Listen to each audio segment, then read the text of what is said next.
गांधी जी हैं, उनसे अनुरोध करूंगा कि वो आए, उनके साथ डॉक्टर अवतार जी।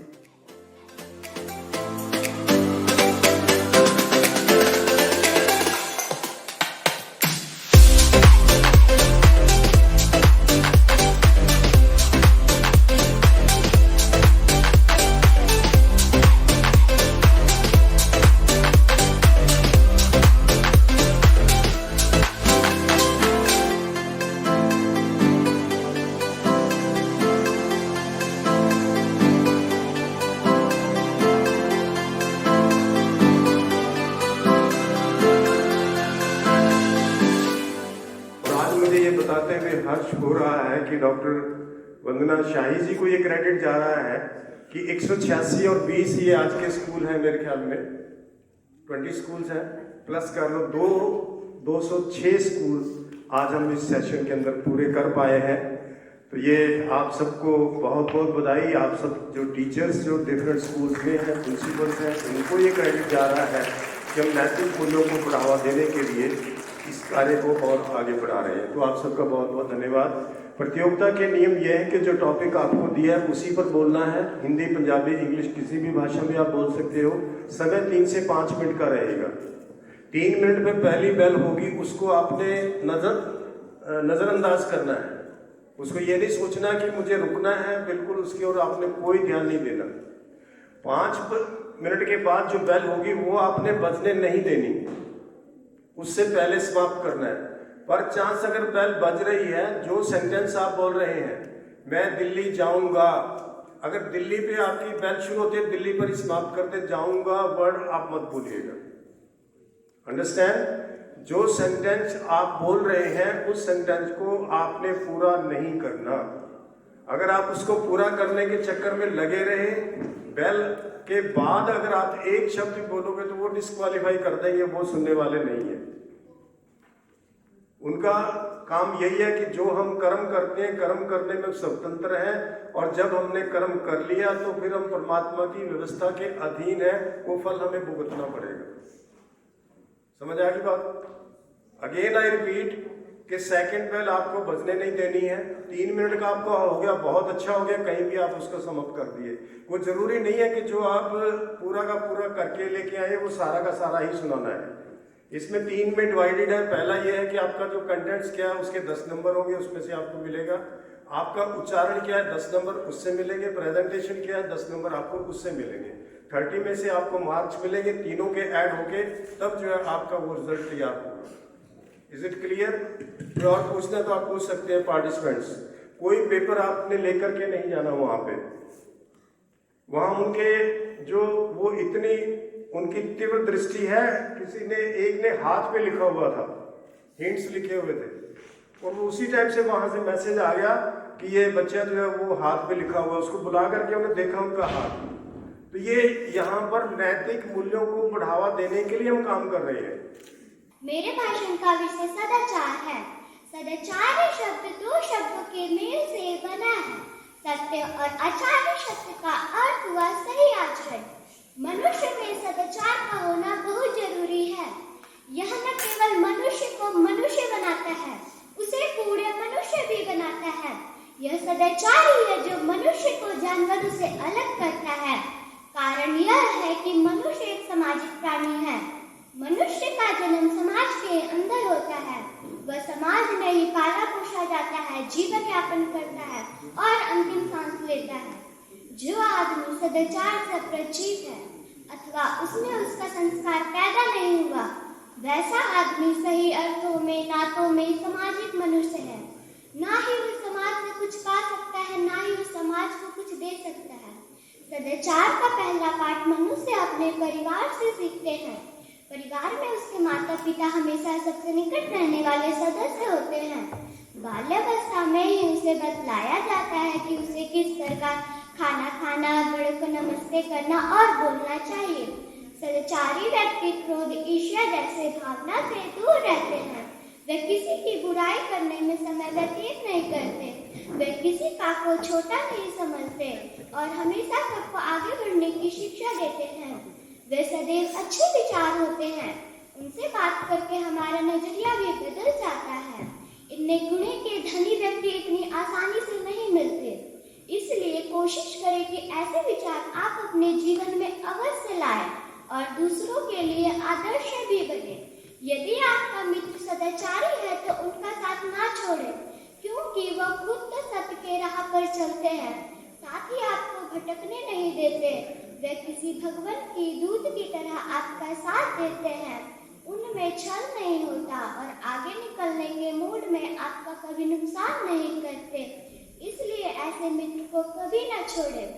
वे आपके जीवन के सच्चे मार्गदर्शक बन जाते हैं।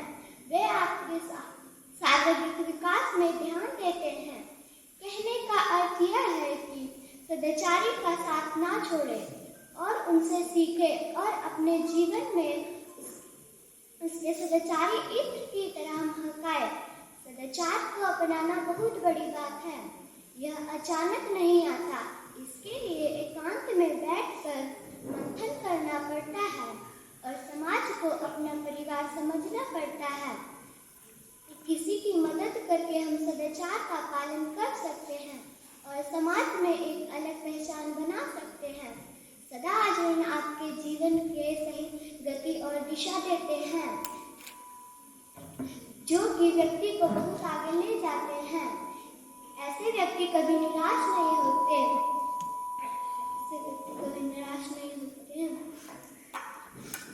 जो एक अर्थात हम यह कह सकते हैं कि सदाचार किसी भी प्रकार से हानिकारक नहीं होता। इसे सब व्यक्ति को जरूर अपनाना चाहिए। धन्यवाद।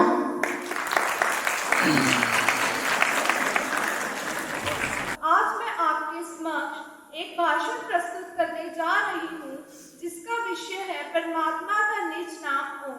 आशा करती हूँ कि आप मेरे इस भाषण को ध्यान पूर्वक सुनेंगे। ओम परमात्मा, परमेश्वर, ब्रह्मा का सर्वश्रेष्ठ नाम है। ओम का ठीक तरह से उच्चारण हो सके, इसलिए इसे ओम कहा जाता है।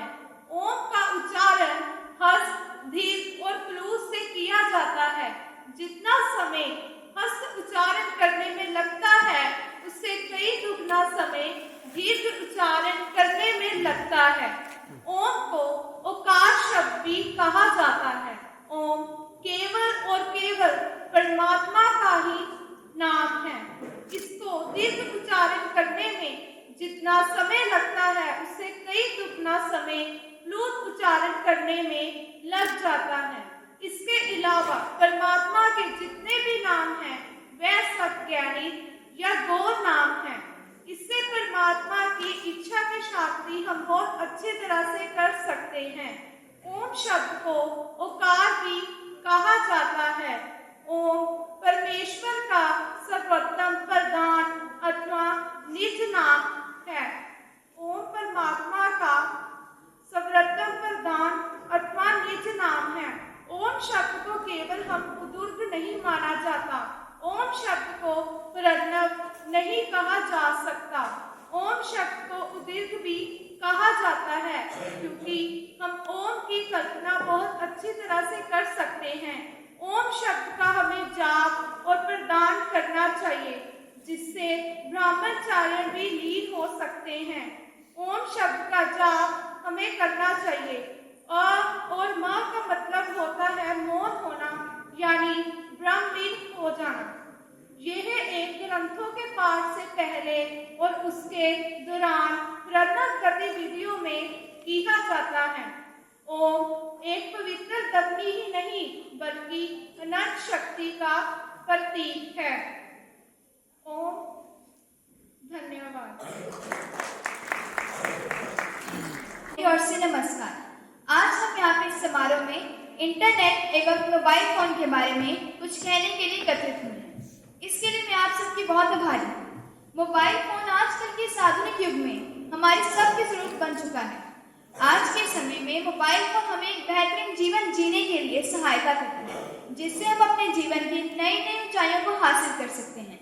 मोबाइल फोन शुरुआत में तो सिर्फ एक संचार के माध्यम के रूप में इस्तेमाल किया जाता था, परंतु आजकल के समय में सरकारी एजेंसियां इसे न ही केवल लोगों तक जरूरी सूचना पहुंचाने के लिए, बल्कि उन्हें कभी भी एवं कहीं भी सरकारी सेवाएं उपलब्ध करवाने के लिए इस्तेमाल करती हैं।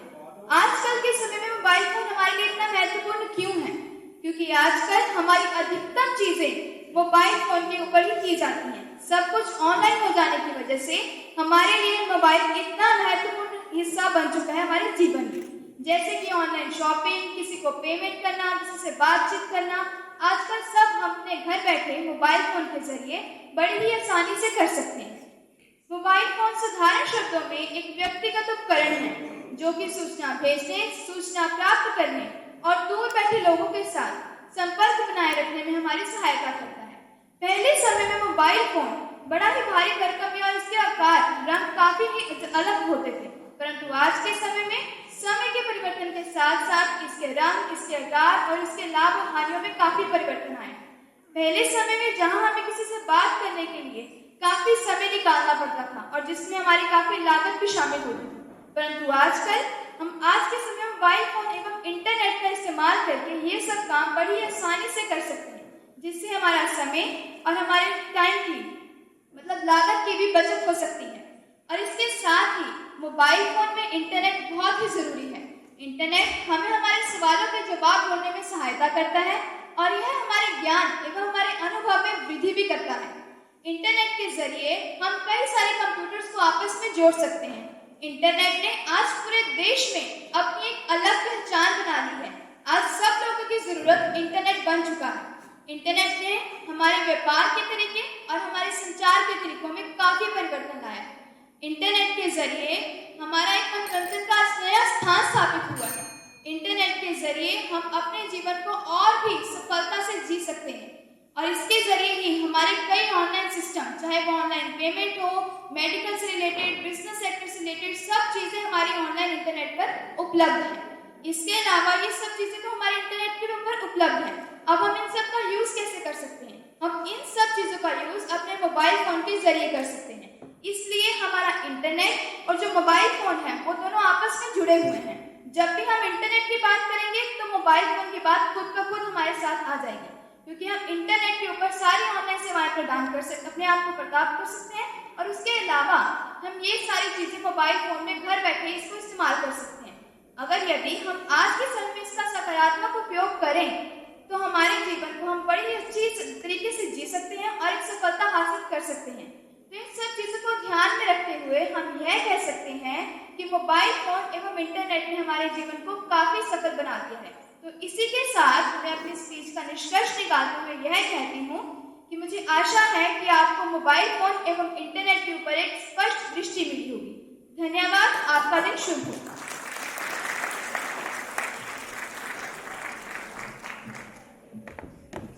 नमस्कार जी, मैं वेद मंडल प्रचार का बहुत बहुत धन्यवाद करती हूँ कि उन्होंने मुझे इतना बड़ा मंच प्रदान किया।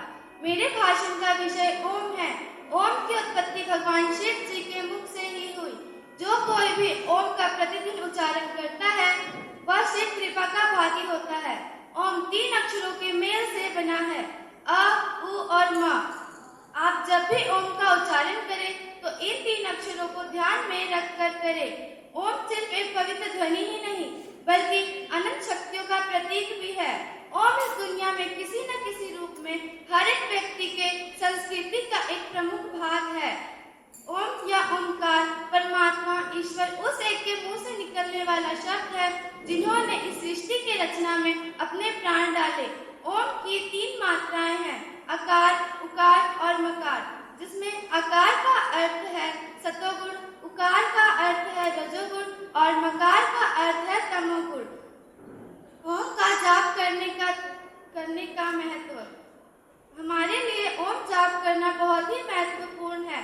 इसकी ध्वनि हमारी आत्मा के अंदर तक पहुंचती है और हमारे चेतना पर अद्भुत प्रभाव डालती है।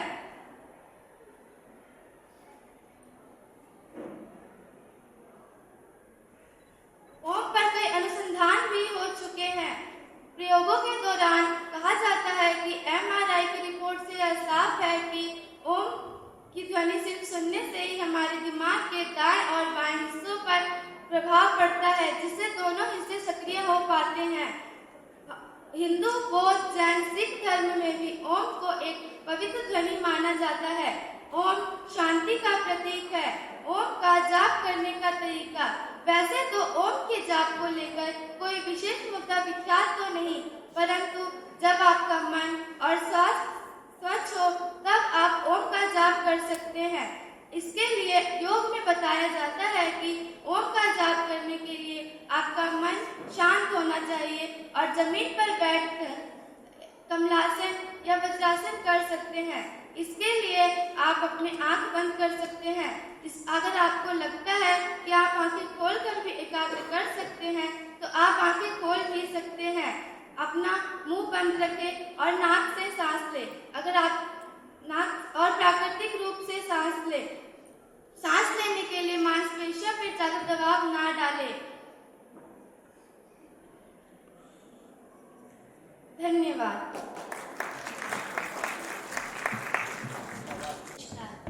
सबसे पहले तो मैं वेद विचार मंडल का दिल से धन्यवाद करना चाहती हूँ, जिनके कारण आज मुझे इतने बड़े मंच पर अपने विचार प्रकट करने का मौका मिला। मेरा आज का विषय है स्वतंत्रता आंदोलन में आर्य समाज की भूमिका। जब देश की आज़ादी हेतु हुए थे वीर कुर्बान, जब देश की आज़ादी हेतु हुए थे वीर कुर्बान, न आंखों से याद करते हम वो स्वतंत्रता संग्राम, न आंखों से याद करते हम वो स्वतंत्रता संग्राम। हमारे भारत देश के इतिहास में स्वतंत्रता आंदोलन में आर्य समाज का बहुत ही अहम योगदान रहा है। आर्य समाज की स्थापना 1875 ईस्वी में स्वामी दयानंद सरस्वती जी ने मुंबई में की थी। यह वह आंदोलन है जिसमें अंग्रेजों की गुलामी से जकड़े भारत देश को स्वतंत्र करवाने में अपनी भूमिका निभाई थी। स्वतंत्रता आंदोलन में आर्य समाज के वीरों ने अपने प्राणों की आहुति दी थी और राष्ट्र में संगठन के लिए उन्होंने देश में फैली कुरीतियों को जड़ से उखाड़ फेंकने का निश्चय किया। आर्य समाज का सबसे अधिक प्रभाव पंजाब, हरियाणा तथा दिल्ली में देखने को मिलता है। आर्य समाज ने जात पात के झंझटों को मिटाकर एक धर्म, एक भाषा और एक समान वेशभूषा तथा खान पान का प्रचार किया तथा स्वामी दयानंद का उद्देश्य वैदिक धर्म को पुनः स्थापित कर जाति बंधनों को तोड़कर संपूर्ण हिंदू समाज को एक सूत्र में बांधना था। स्वयं गुजराती तथा संस्कृत के उच्च कोटि के विद्वान होते हुए भी उन्होंने सत्यार्थ प्रकाश ग्रंथ की हिंदी में रचना की। दीर्घकालीन दास्ता के कारण भारतवासी अपने प्राचीन गौरव को भूल गए, इसलिए महर्षि दयानंद ने उनके प्राचीन गौरव और वैद्य को वास्तविक में दर्शन करवाया। उन्होंने अपने सिद्धांतों को व्यवहारिकता देने तथा अपने धर्म को तथा अपने विश्व को जागरूक करने के लिए स्वतंत्रता आंदोलन में अपना योगदान दे दिया। हमें यूं ही नहीं मिली है आज़ादी, हमें यूं ही नहीं मिली है आज़ादी, ना जाने कितने मूल्यवान जानों की हुई थी स्वतंत्रता आंदोलन में बर्बादी, ना जाने कितने मूल्यवान जानों की हुई थी स्वतंत्रता आंदोलन में बर्बादी। इसी उपलक्ष्य में कविता की कुछ पंक्तियां। कौन करेगा स्वागत में सादगी भरा अभिनंदन, कौन करेगा स्वागत में सादगी भरा अभिनंदन, कौन करेगा स्वागत में धूप दीप और चंदन, कौन करेगा स्वागत में धूप दीप और चंदन। कौन भावनाओं से भरे भैरव गाएगा, कौन भावनाओं से भरे भैरव गाएगा, कौन बिखरी हुई मोतियों को एक सूत्र में बांधेगा। जात भेद रंग को छाट गए, जात भेद रंग को छाट गए, कौन बना सकता है इस भारत को इस जगत का ताज, कौन बना सकता है इस भारत को इस जगत का ताज। इन सब प्रश्नों का उत्तर है, इन सब प्रश्नों का उत्तर है आर्य समाज। धन्यवाद। Good morning everyone. I would like to thank the organizers to organize such a great event. It is an honor for me to stand here and give my views on drugs in India. The worst form of abuse for the human body comes from drugs. they destroy a person from inside outward. It starts affecting the organs, eventually leaking the brain, and can even become fatal when taken in a large quantity or for a long time. Drugs are usually taken because they seem to be a temporary solution of a problem or they provide solace by calming the senses. But it also shows how detrimental they can prove to be to one's health. Playing with the nervous system can never turn out to be good in the longer run. There are various forms of drug abuse, or as the bigger term is known, substance abuse. It entails drugs, alcohol, and everything that makes a person high and calms their senses, rendering them inactive for a couple of hours or days. The biggest myth related to drug abuse is that people who do it lack moral values, which is not the case. Any person can get addicted to drugs willingly or unwillingly. The problem is some don't find out the harm it does to their health till it is very late. Lately, the youth seems to have become the major part of the population which is a pro-drug abuse, and this could be because of any reason. The company, a temporary solution of a problem or medication. Drug abuse in most of the cases affects the brain and can because it stops the nerve cells from sending and receiving messages to or from the brain. Because it is an unnatural phenomenon, it can hamper the way your brain functions forever. There are various rehabilitation centers across the country which help the individuals in their fight against drug abuse. They help the people to get out of the habit by decreasing the dose gradually and eventually getting rid of the habit totally. Once you are not stopping the use of drugs once at all, because the human body may react to it adversely and make the conditions of the person even worse. There are NGOs that work towards spreading awareness among the people about the awareness of drug abuse. The people often don't even know that they are addicted to a particular drug. NGOs are more rich, and with the help of volunteers, they go to different places to spread awareness against drug abuse. You could join one yourself or help your family or friends get the help they require. Once you know that you are not at a good place, try and quit. It may take a while to get used to it. It may take a while to get used to it. It may take a while to get used to it. You may feel like giving in to cravings, but just be strict with yourself.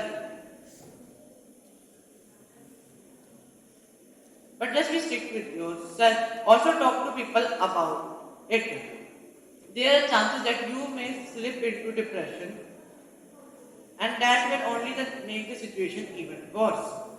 To win this fight, you will need support and willpower. Supporting the fight against drug abuse will not only help to save other people's lives, but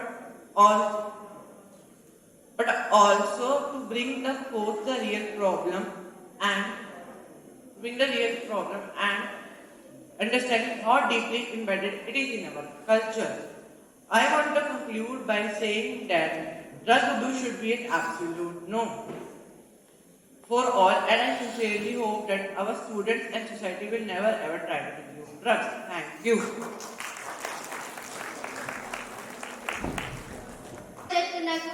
तन में पीयूष स्रोत सा बहा करो जीवन के सुंदर समतल में।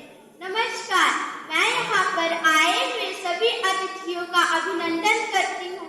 मैं वेद प्रचार समिति का धन्यवाद करती हूँ जिन्होंने मुझे आज यहाँ अपना विषय रखने का अवसर प्रदान किया।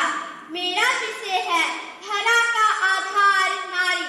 बिना नारी के यह समाज अधूरा है।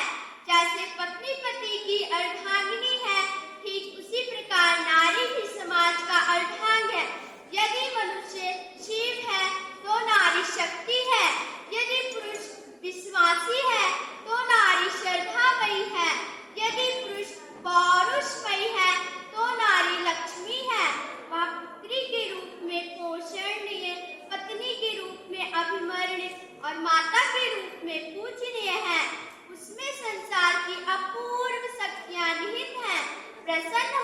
पर वह कमल के समान कोमल और क्रोधित होने पर वह साक्षात चंडी भी है। नारी तो धरा का आधार है, नारी के बिना संसार में जीवन नामुमकिन है। नारी हमेशा से यह सिद्ध करती आई है कि वह विद्या, बुद्धि, सौंदर्य और वीरता में किसी से भी कम नहीं। रानी दुर्गावती, अहिल्याबाई होलकर, झांसी की रानी लक्ष्मीबाई, मदर टेरेसा जैसी कई महिलाओं ने पुरुष प्रधान देश में अपने साहस और शक्ति का परिचय दिया। और एक तरफ महिलाएं आज भी यौन शोषण, बाल विवाह और ना जाने क्या क्या समस्याओं का सामना कर रही हैं। हमारी भारतीय संस्कृति में सीता जैसी साध्वी, सावित्री जैसी पतिव्रता, गार्गी और मैत्रेयी जैसी विदुषियों ने इस देश की भूमि को अलंकृत किया है। तभी तो कहा गया है, यत्र नारास्तु पूजन्ते रमन्ते तत्र देवता। वास्तव में नारी देवी स्वरूपा है, वह सबसे शक्तिशाली है।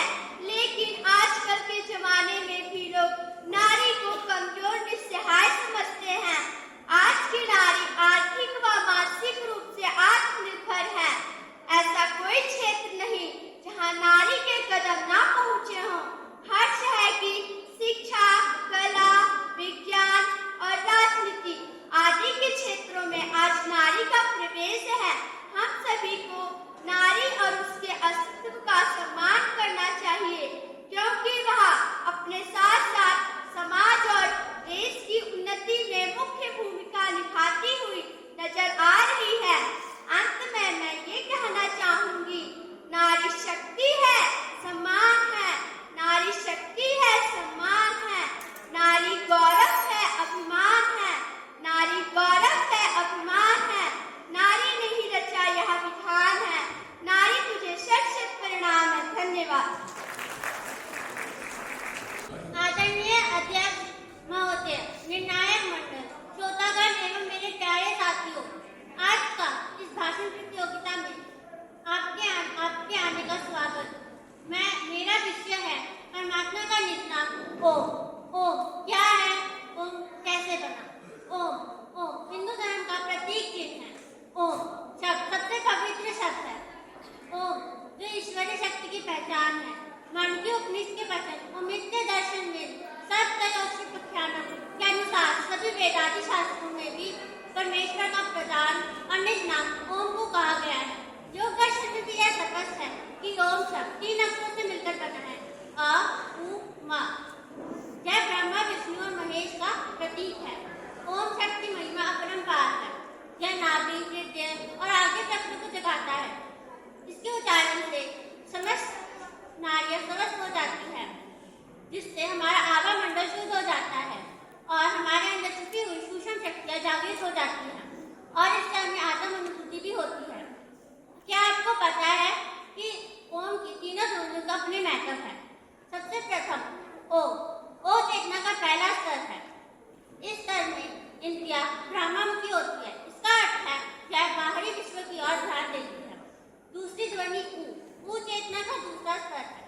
इसमें साधक अंतर्मुखी हो जाता है और वह पूर्व कर्म और वर्तमान आशा के बारे में सोचता है।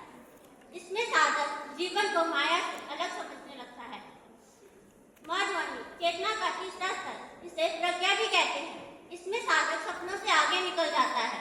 इसमें साधक अपने आप को तनाव रहित समझने लगता है। यही सृष्टि का संसार, यही सृष्टि का आधार। सभी वेदांती शास्त्रों में भी ओम के कई चमत्कारिक प्रभावों का उल्लेख मिलता है। आज के आधुनिक युग में भी वैज्ञानिकों ने बहुत सारी ऐसे चमत्कारिक ओम की पुष्टि की है। हमारे पश्चिमी देशों एवं भारतीय वेद पुराणों में और हजारों वर्ष पुरानी भारतीय संस्कृत और परंपरा का काफी चर्चा और विचार और विमर्श का केंद्र रहे हैं। ओम से वातावरण शुद्ध हो जाता है। अलग अलग धर्मों में ओम अलग अलग नामों से जाना जाता है। उदाहरण के लिए मुस्लिम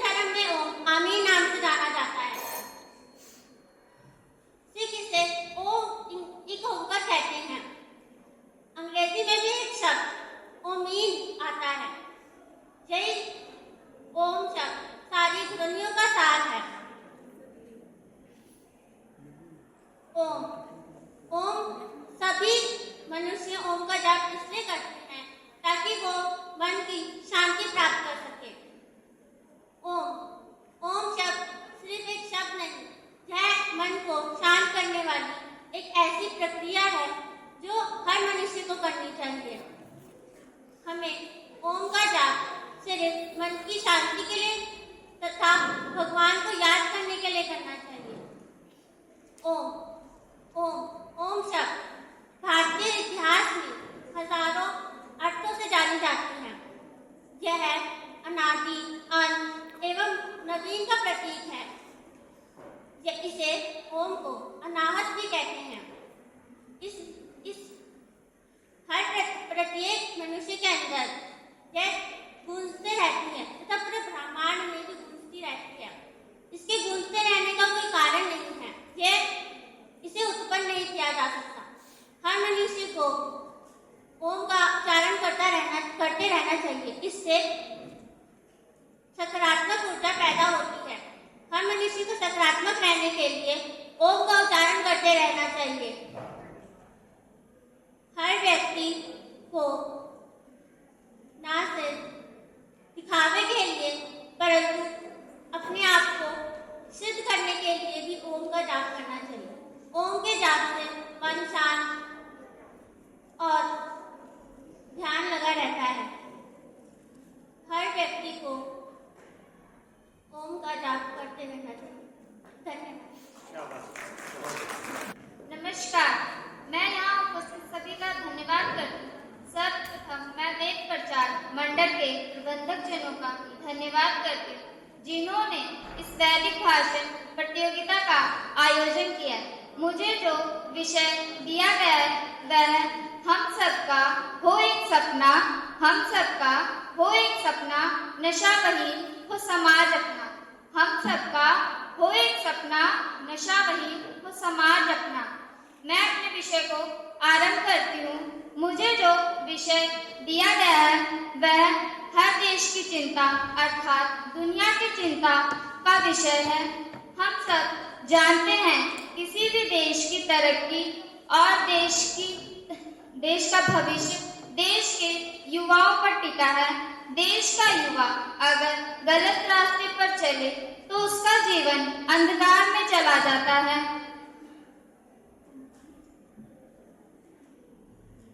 मैं भारत देश की निवासी, मेरे देश का युवा भी नशे की दलदल में धंसता जा रहा है, जिसे देखते हुए मेरे दिल से ये आवाज निकलती है, कोई रोक दो नशे के दरिया में बहते पानी को, कोई रोक दो नशे के दरिया में बहते पानी को।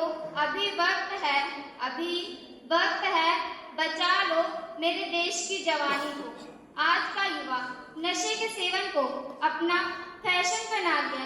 उन्हें ये समझ नहीं आता कि ये आगे चलकर हानिकारक और जानलेवा हो सकता है।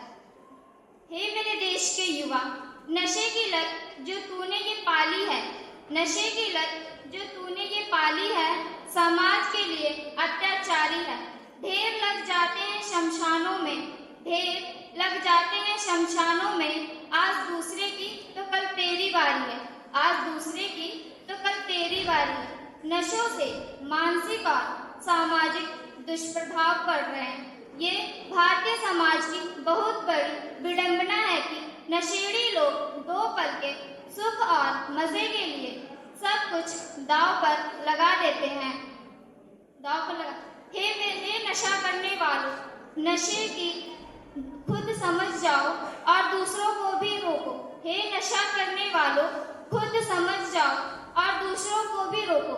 नशे की लत में जिंदगी यूं आग में ना झोंको, नशे की लत में जिंदगी यूं आग में ना झोंको। आजकल नशे का व्यापार बड़े स्तर पर फैल रहा है। मेरा नशे के व्यापारियों को ये निवेदन है, हे नशे के तस्कर तू, हे नशे के तस्कर तू, कोई और काम लाख हजार कर। हे नशे के तस्कर तू, कोई और काम लाख हजार कर। तू पैसा ना दे अपने परिवार और देश को प्यार कर नशा मुक्ति को अपनाकर हम स्वस्थ और समृद्ध समाज का निर्माण कर सकते हैं। नशा मुक्ति के लिए हमें जागरूकता फैलानी चाहिए और नशे से लड़ने के उपाय ढूंढने में सहयोग करना चाहिए। नशा मुक्ति के लिए सरकारों ने नशा मुक्ति अभियान, नशा मुक्ति केंद्र, स्कूलों और कॉलेजों में नशा मुक्ति अभियान के माध्यम से जागरूकता, एनजीओ के नशा मुक्ति सहयोग आदि से नशा मुक्त समाज के लिए कार्य चल रहे हैं। नशा मुक्ति के लिए जन भागीदारी अति आवश्यक है। सामाजिक और युवा पीढ़ी में नशा मुक्ति अत्यंत अनिवार्य है। अंत में मेरे मन की है ये चाहत, नशा मुक्त हो मेरा भारत, नशा मुक्त हो मेरा भारत। आओ रोके नशे की राहों को, अच्छे मुसाफिर बन जाएं। हम हैं इस देश की मजबूत नींव, चलो नशा मुक्त भारत बनाएं, धन्यवाद।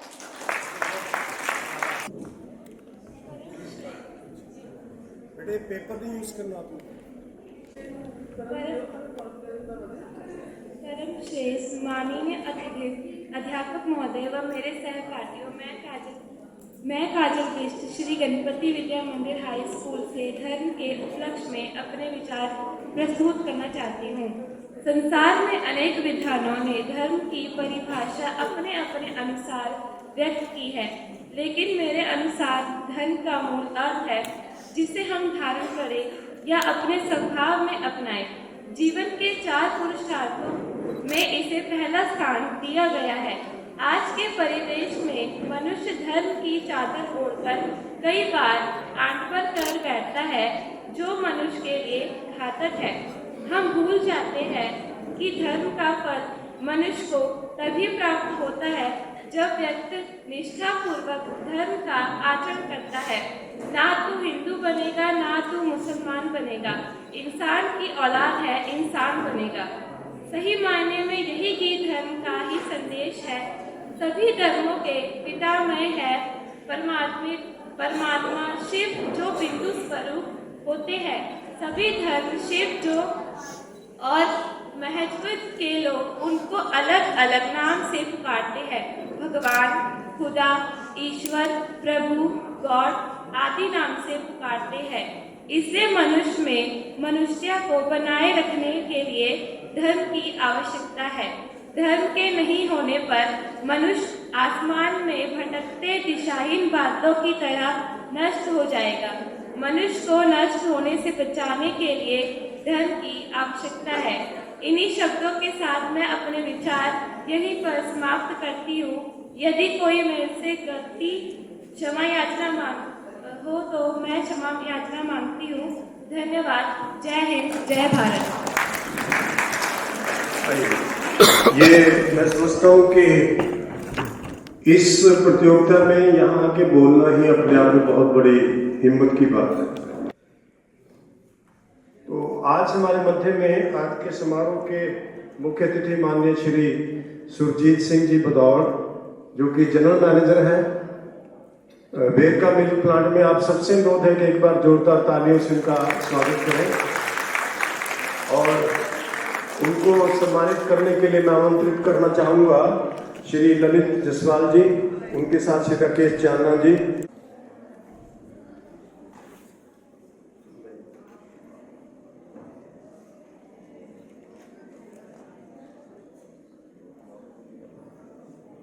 डॉक्टर सुरजीत सिंह जी भदौड़, आप MBA हैं, पोस्ट ग्रेजुएशन डिग्री है जर्नलिज्म में, और ये वेरका मिल प्लांट ज्वाइन करने से पूर्व आपने जर्नलिज्म में काम किया है। आप जगबानी और पंजाबी ट्रिब्यून के साथ जुड़े रहे हैं। विनोद टल जी ये भी आए हैं, इनका भी मैं हार्दिक स्वागत और अभिनंदन करता हूँ। CBSE का शुरू करेंगे, तो इससे पूर्व जो है एक और सूचना जो है, या एक हमने यहाँ जो क्षेत्र में हमारे मेंबर्स हैं और प्रिंसिपल साहब सबसे विचार विमर्श करने के बाद एक टीम यहाँ हमने बनाई है जो कि शिक्षण संस्थाओं में वैदिक प्रचार के लिए कार्य करेगी। और उसके प्रभारी होंगे डॉक्टर वंदना शाही जी जो प्रिंसिपल है स्कूल से, और सह प्रभारी होंगी प्रिंसिपल रमन ओबराय जी श्री रामलाल बसीन स्कूल से, और संरक्षक श्री अनिल गौतम जी, चेयरमैन श्री वीरेंद्र रखेजा जी, प्रधान श्री ललित जसवाल जी। ललित जसवाल जी के बारे में बताऊंगा कि ये मेरे 1980 से मेरे सहयोगी हैं। जब मैं आर्य युवक संघ पंजाब में प्रेसिडेंट था वो मेरे साथ जनरल सेक्रेटरी थे, और आर्य युवक संघ पंजाब के माध्यम से हमने आतंकवाद के विरुद्ध कार्य किए, उसको रोकने के लिए जितना हम कर सकते थे हमने अंडरग्राउंड रह के कार्य किया। जितने भी गवर्नर आए, चाहे मल्होत्रा थे, चाहे निर्मल कुमार मुखर्जी थे, सुरेंद्र नाथ थे, सबके साथ हमारी मीटिंग्स होती थी। हमने मीटिंग्स करके जो लोगों का दर्द है वो उन तक पहुंचाया, और जो खुला जो संगत दर्शन अकाली दल जो क्लेम करते हैं वो पहले खुला दरबार था जो आर्य युवक संघ पंजाब के इंस्टांस पे जनरल मल्होत्रा ने शुरू किया था। हर डिस्ट्रिक्ट ऑफिस में डिस्ट्रिक्ट की जो डिप्टी कमिश्नर था उसकी अगुवाई के अंदर सभी डिपार्टमेंट्स के हेड को बुला करके वंस इन मंथ मीटिंग होती थी जहां पब्लिक की समस्याएं सुनी जाती थी। लेकिन वो उन्होंने बाद में उसको चेंज करके संगत दर्शन किया था। श्री के Malhotra ji senior vice president, और इसकी जो सचिव होंगी आज के जो हमारे निर्णायक मंडल में है प्रोफेसर सोजनी सहता जी। संयुक्त सचिव के लिए कमलेश गुप्ता जी जो कि जाने माने एंकर है, लुधियाना की हर संस्थान में वो जाते हैं। श्रीमती रीना कपूर जी, और इसके मेंबर होंगे कमल जुनेजा एवं सीमा महाजन जी जो कि हमारे यहाँ इसके कार्यक्रम की आज के उन्हीं के मार्गदर्शन सारा कार्यक्रम हो रहा है। जो साथी हैं ललित जी अजय प्रधान जी, उनकी जिम्मेदारी है इस क्षेत्र के अंदर, तो एक बार जोरदार तालियां उनकी हो जाए उनके साथ।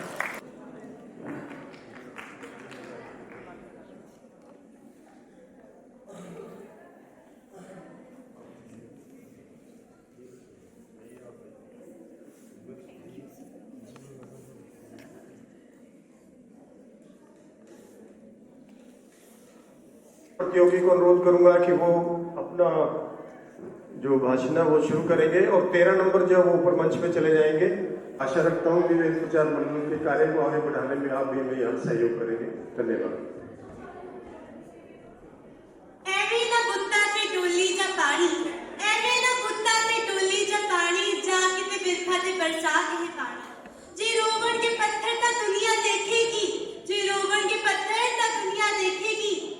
कौन सकेगा दे जे रोवेगा पानी। सत्कारयोग अध्यापक साहिबान, जज साहिबान अते मेरे प्यारे साथियों, तुहानू सारिआं नूं मेरे वल्लों प्यार भरी सत श्री अकाल। जी हाँ, तुसीं अज मेरे बोलण दा विशा तां समझ ही गए होवोगे। मेरा विशा है जल है तो कल है। कुदरत वल्लों दिते गए कुछ अनमोल तोहफियां विच एक पानी भी है। पानी पूरी सृष्टि नूं कुदरत वल्लों दिता गया एक अजिहा वरदान है जिस तो बिना जीवा और वनस्पति का जिंदा रह पाना असंभव है। आज तो सैकड़े साल पहला वैज्ञानिक सोच रखने वाले श्री गुरु नानक देव जी ने कुदरत के इस अनमोल तोहफे की अहमियत दसदिया होया पवन गुरु पानी पिता माता तट महत दा संदेश दे के पानी नूं पिता दा दर्जा दिता सी अते इस नूं पूरी सृष्टि दा जन्मदाता भी कहा सी। धरती का सोपन है उसका भेद भी पानी विच ही लुकिया होया है।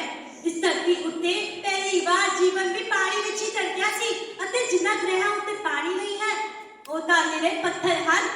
पर अज बहुत ही अफसोस की गल है कि असीं कुदरत वल्लों मिली इस पानी रूपी बख्शिश नूं व्यर्थ गवा रहे हां। मनुख ने धरती का पेट चीर के उस विच अनाज पैदा किया, पानी अते तेल कढ़िया अते खनिज पदार्थ हासिल कीते, पर इन्हां कार्यां दौरान उसने पानी नूं कितनी हानि पहुंचाई है इसका अंदाजा भी नहीं लाया जा सकता। अज अजोके समय का कौड़ा सच तां यह है कि 5 दरियावां दी धरती अखवाउण वाला साडा यह पंजाब अज बेआब होण वल वध रहा है। बन जाण दा यह बीते दी कहानी हानियो, बन जाण दा यह बीते दी कहानी हानियो, और रल मिल बचाइए सारे पानी हानियो। साडा खिड़िया रहे पंजाब, और रल मिल बचाइए पानी हानियो, और रल मिल बचाइए पानी हानियो। साडे खेती प्रधान सूबे पंजाब की खुशहाली का मुख्य कारण पानी ही है, पर पिछले कुछ समय को देख के इंज लगता है कि जेकर असीं हुण भी ना संभले तां साडा पंजाब जल्द ही रेगिस्तान बन जाएगा। विश्व पद्धर ते झाती मारी जावे तो पता चलता है कि दक्षिणी अफ्रीका की राजधानी केप टाउन समेत कई देश के कई बड़े शहर अते हजारां पिंड बीते 30 सालों में पानी की कमी का शिकार हो चुके हैं। सीखन की गल तां यह है कि एक पासे उच्च पद्धरी सरकारी गलियारियां तो लैके हर पद्धर तक पानी बचाओ के नारे बुलंद किए जा रहे हैं अते दूजे पासे हेठले पानी की घाट अगटे पद्धर ते जारी है अते जल स्रोतां की दुर्वरतों भी बड़े पद्धर ते हो रही है। जरा सोच के देखो, जे तुहानूं एक दिन पानी ना मिले तो की होवेगा? कि भोजन वांग पानी का लगातार व्रत रखा जा सकता है? ये सवाल निजी भी है अते समूहिक भी। इस बार सानूं इन्हां सवालों बारे ना चाहते होया भी सोचना पवेगा। आज सानू पानी की एक बूंद बचाना समय की जरूरत है। जैसे हुण भी ना संभले तो आने वाली पीढ़ी सानू माफ नहीं कर पाएगी। आज असीं 3 पीढ़ियां लई पैसे तो इकट्ठे कर रहे हां पर पानी तो अगली पीढ़ी लई भी नहीं बचना। सानू पानी की बर्बादी नूं रोकण लई अपने घर तो ही शुरुआत करनी होवेगी। थोड़ी जी समझ अते एक कदम चुकण नाल असीं आने वाली पीढ़ी नूं एक तोहफा दे सकते हां। ते फिर श्री गुरु नानक देव जी का कथन है, पहला पानी जियो है जित हरिया सब कोई। धन्यवाद। रायता हि धर्मस्य ग्लानिर्भवति भारत अभ्युत्थानम् अधर्मस्य तदात्मानं सृजाम्यहम्। परहित सरस धर्म नहीं भाई पर पीड़ा सब नहीं अधमाई। जहाँ गया तहाँ धर्म, जहाँ लोग तहाँ पाप। संसार में कई धर्म और पंथ हुए हैं, सभी ने धर्म की व्याख्या अपने अनुरूप की है, परंतु धर्म का वास्तविक अर्थ है क्या? आदरणीय निर्णायक एवं निर्णायक सुप्रभात। आज की इस भाषण प्रतियोगिता में मेरा वक्तव्य विषय है धर्म का वास्तविक स्वरूप। एक समय था जब धर्म का नाम आते ही मन में कर्तव्य, अहिंसा, न्याय, सदाचार आदि का प्रादुर्भाव होता था। वहीं आज इसी शब्द का प्रयोग दंगे, फसाद, उत्पात, आगजनी आदि के लिए किया जाता है। लियो टॉलस्टॉय का भी कहना था, यदि किसी मुल्क को बर्बाद करना हो तो लोगों को धर्म के नाम पर लड़ा दीजिए, मुल्क अपने आप बर्बाद हो जाएगा।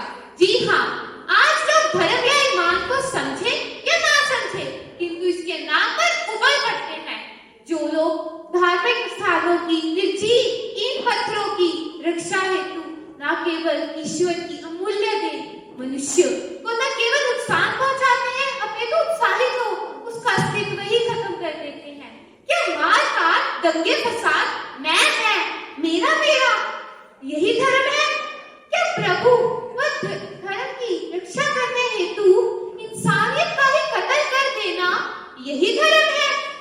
नहीं जनाब, धर्म का प्रयोग इतना तुच्छ व खोखला नहीं हो सकता। वास्तव में मैं रूपी नदी का हम रूपी सागर में समा जाना ही धर्म है। किंतु धर्म को जानने से पहले हमें इस बात को भी जानना होगा कि धर्म ईश्वर की रचना है ही नहीं। धर्म का निर्माण तो स्वयं मानव ने किया है। मानव ने पहले अपने आप को बांटा, फिर धर्म का निर्माण किया और उसी दिन हमने धर्म के क्षेत्र में एक कदम पीछे रख दिया। धर्म केवल दिखावा मात्र बनकर रह गया है।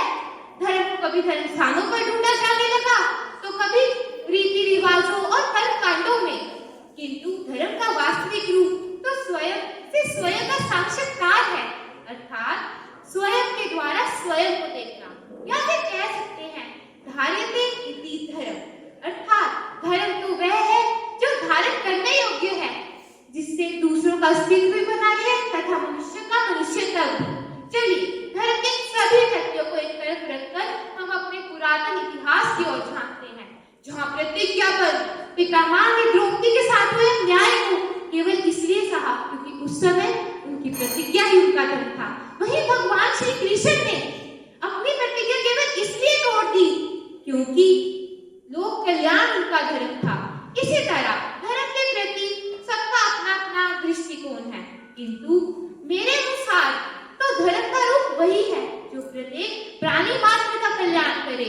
शास्त्र भी कहते हैं सर्व जन के हित में किया गया अधर्म भी धर्म है। अंत में अपनी वाणी को विराम देते हुए केवल यही कहना चाहूंगा धर्म और अधर्म में बहुत ही बारीक दीवार है, अर्थात किसी भी धर्म स्थिति के बारे में निर्णय तो स्वयं प्रभु ही कर सकते हैं। धन्यवाद। जो बंधन में है वे जीव हैं, जो बंधन में है वे जीव हैं, और जो बंधन से मुक्त हैं वे ओंकार हैं। मंच पर उपस्थित आदरणीय निर्णायक मंडल, अतिथि महोदय, प्रधानाचार्य एवं अध्यापकगण को मेरी ओर से सादर प्रणाम। आज की इस प्रतियोगिता में मेरे संभाषण देने का विषय है परमात्मा का निज नाम ओम। ये संपूर्ण स्थल, विराट ब्रह्मांड सिर्फ एक ही शक्ति से निर्मित है। ये शक्ति वैज्ञानिकों के विद्युत जैसी जड़ नहीं बल्कि चेतन है। इस संसार में कुछ भी ठोस या स्थायी नहीं है, सब कुछ सांपदिक है, जो एक लयबद्ध कंपन का निर्माण करता है, जिसे प्राचीन योगियों ने ओम की गूंज में कैद किया।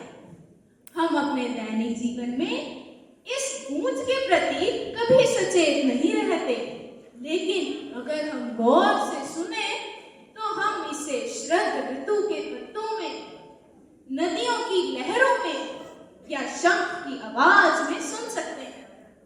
ये गूंज हमें इस संसार की हर चाल से जोड़ता है, फिर चाहे वे अस्त होता सूरज हो या चढ़ता चंद्रमा हो, फिर चाहे वे हमारे दिल की धड़कन हो या हमारे शरीर में परमाणुओं की आवाजें हो। इस दुनिया के कण कण में है परमात्मा और कण कण में है ओम। ओम से ही शक्ति, ओम से ही भक्ति, ओम से ही शुरुआत और ओम से ही अंत। ओम में ही सारा संसार और ओम में ही परमात्मा का सार। ओम कोई शब्द नहीं बल्कि ध्वनि है, ये आहट नहीं अनाहट है। जब प्राचीन योगी ध्यान तख्त पर बैठते तो उन्हें कोई आकार वाला परमात्मा नहीं दिखता, जो दिखता वे मानसिक कल्पना मात्र है। इसीलिए अनेक धर्मों में इसे ओम कहना ही सर्वश्रेष्ठ माना गया। कई धर्मों में इसे ओम, ओंकार, आमीन आदि शब्दों से शोभित किया गया। अरे परमात्मा कोई व्यक्ति थोड़ी है कि हाँ स्वर्ग में बैठा है, या कोई सम्राट है कि आज वे सबका न्याय करेगा। ना उसका कोई दंड देने का निश्चित समय है, ना कोई पुरस्कार देने का कोई निश्चित दिन है, ना उसका कोई न्याय करने का निश्चित समय है कि बस एक दिन ही न्याय करता है और बाकी दिन सोता है। ये सारी कल्पनाएं सिर्फ उसे व्यक्ति जैसा समझकर ही कर डाली। इसीलिए महान योगी पतंजलि ने इन्हें ओम कहना ही सर्वश्रेष्ठ माना। अंत में मैं अपनी वाणी को विश्राम देते हुए यही कहूंगी कि देखें तो सिर्फ 2.5 अक्षर है, देखें तो सिर्फ 2.5 अक्षर है, और समझें तो पूरे संसार का सार इसमें छिपा है। धन्यवाद आपका। जब सारे संसार में अचेतन पड़ा हुआ था, निज पांवों पर जीव नहीं जब खड़ा हुआ था, रहा जिन दिनों अंधकार भूतल पर छाया, जब न जान रवि बिंब निकलने भी ना पाया, तभी प्रकट हो जिन्होंने बतलाए सब भेद हैं, वे ही इस लोक के दिव्य विलोचन वेद हैं। माननीय अतिथिगण, निर्णायक मंडल तथा सभा में उपस्थित समस्त श्रोतागण को मेरी तरफ से यथायोग्य अभिवादन। आज मैं आपके समक्ष एक वक्तव्य प्रस्तुत करने जा रही हूँ, जिसका विषय है मनुष्य के सच्चे मार्गदर्शक वेद। जैसे दही में मक्खन, मनुष्यों में ब्राह्मण, औषधियों में अमृत, नदियों में गंगा तथा पशुओं में गौ श्रेष्ठ है, ठीक इसी प्रकार समस्त साहित्य में वेद सर्वश्रेष्ठ एवं सर्वाधिक महत्वपूर्ण है। महर्षि अत्रि के अनुसार नास्ति वेदात् परम शास्त्रम, अर्थात वेद से बढ़कर कोई शास्त्र नहीं है। वेद विज्ञान, राष्ट्रीय धर्म, समाज व्यवस्था, पारिवारिक जीवन, वर्णाश्रम धर्म, प्रेम, त्याग, सत्य, अहिंसा आदि को दर्पण की भांति दिखाते हैं। कहा जाता है कि वेद अनंत है। हिंदू धर्म में वेदों की उत्पत्ति ब्रह्मा जी के द्वारा हुई। ब्रह्मा जी ने यह ज्ञान 4 ऋषियों को दिया और ये 4 ऋषि ब्रह्मा जी का ही अंश थे। इनका नाम अग्नि, वायु, आदित्य और अंगिरा था, जिन्हें क्रमशः ऋग्वेद, यजुर्वेद, सामवेद और अथर्ववेद का ज्ञान दिया गया। वेदों के संपूर्ण ज्ञान को ऋषि वेद व्यास जी द्वारा केवल लिपिबद्ध किया गया है, इसीलिए वेदों को अपौरुषेय भी कहा गया है। वेद में एक एक वाक्य, एक एक ऋचा, एक एक शब्द, एक एक अक्षर मानवता के कल्याण के लिए है। भले ही वे हजारों वर्ष पूर्व के हों, परंतु आज भी वह हमारे जीवन को सफल, स्वस्थ और निरोग बनाए रखने के लिए उपयोगी है। वेद धर्म, जाति, संप्रदाय इन सभी बातों से ऊपर उठकर है। वेद में किसी देश, व्यक्ति के काल का वर्णन ना होकर ऐसे शाश्वत मार्ग का निर्देशन है जिसमें मस्तिष्क की सारी उलझी हुई गुत्थियां सुलझ सकती हैं। वेद मनुष्य के मार्गदर्शक हैं।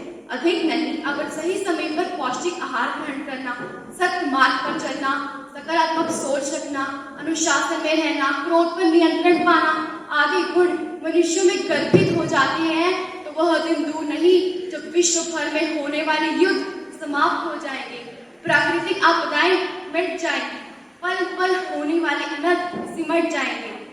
दयानंद सरस्वती जी द्वारा आर्य समाज की स्थापना करने के पीछे भी यही उद्देश्य था कि इस संसार में गरीबी, जात पात का भेदभाव तथा अन्याय का संपूर्ण विनाश हो सके। आर्य समाज का आदर्श वाक्य है कृण्वन्तो विश्वम आर्यम, अर्थात विश्व को आर्य बनाते चले। आज भी समाज में भ्रांति का मुख्य कारण यही है कि अधूरे अध्ययन एवं सीमित ज्ञान के कारण समाज वेदों के रहस्य से अछूता हो रहा है। दूसरा कारण, वेद संस्कृत भाषा में लिखे हुए हैं। वेदों को समझने के लिए संस्कृत भाषा का ज्ञान होना भी बहुत जरूरी है, जबकि आजकल तो लोग हिंदी भाषा से भी कन्नी कतराते हैं। वेदों के बारे में और अधिक जानना हो तो चैतन्य महाप्रभु, स्वामी विवेकानंद, कश्यप, विश्वामित्र, जमदग्नि के व्यक्तित्व को जानना होगा। भगत सिंह, राम प्रसाद बिस्मिल, राजगुरु आदि महान क्रांतिकारियों के गुरु दयानंद सरस्वती जी द्वारा रचित सत्यार्थ प्रकाश को पढ़ना होगा। वैदिक मंत्रों में सर्वोत्तम गायत्री मंत्र को अपने दैनिक जीवन में अपनाकर उसका शुद्ध मन से उच्चारण कर सन्मार्ग की ओर अग्रसर होना होगा। अतः हमें तप, स्वाध्याय एवं जिज्ञासा के साथ वेद मंत्रों को पढ़ना, पढ़ाना, समझना और समझाना होगा। अंत में जन कल्याण के लिए यही कामना करती हूँ। सर्वे भवन्तु सुखिनः, सर्वे सन्तु निरामया, सर्वे भद्राणि पश्यन्तु, मा कश्चित् दुःख भाग् भवेत्। ओम शांति शांति शांति। अनेकता में एकता जहाँ की शान है, वसुधैव कुटुंबकम जहाँ विद्यमान है। संस्कार और संस्कृति जिसकी पहचान है, वही तो हमारा देश हिंदुस्तान है, वही तो हमारा देश हिंदुस्तान है। सुप्रभात आदरणीय अध्यक्ष महोदय, सर्वप्रथम मैं चेस्ट नंबर 16 आपके समक्ष वसुधैव कुटुंबकम संबंधी विषय की यात्रा भारत की गाथा द्वारा करना चाहूंगी। महोदय, जैसा कि आप सब जानते ही हैं, हमारा देश आस्थाओं, परंपराओं और रीति रिवाजों को संजोए शिष्टाचार, संस्कृति एवं नैतिक मूल्यों का संपूर्ण संगम है। हमारे देश की अवधारणा हमारे महाउपनिषदों से उत्पन्न होकर हमारे अतिथि सत्कार, संविधान और विदेश नीति या यूं कहूं कि भारत की नींव में ही प्रतिरक्षित है। भारतीयों ने प्राचीन काल से ही अनेक उल्लेखनीय एवं महान कार्य किए हैं और वर्तमान समय में हम यह कैसे बोल सकते हैं कि हमारे देश ने दोस्त अभियान के जरिए टर्की एवं सीरिया में हजारों लोगों को बचाया है, गंगा अभियान के द्वारा यूक्रेन की सहायता की है, कावेरी, मेघदूतम और समुद्र सेतु जैसे अनगिनत अभियानों के जरिए केवल अपने ही देश के नहीं बल्कि विभिन्न देशों के नागरिकों को उनके देश सुरक्षित पहुंचाया है और यह सिद्ध किया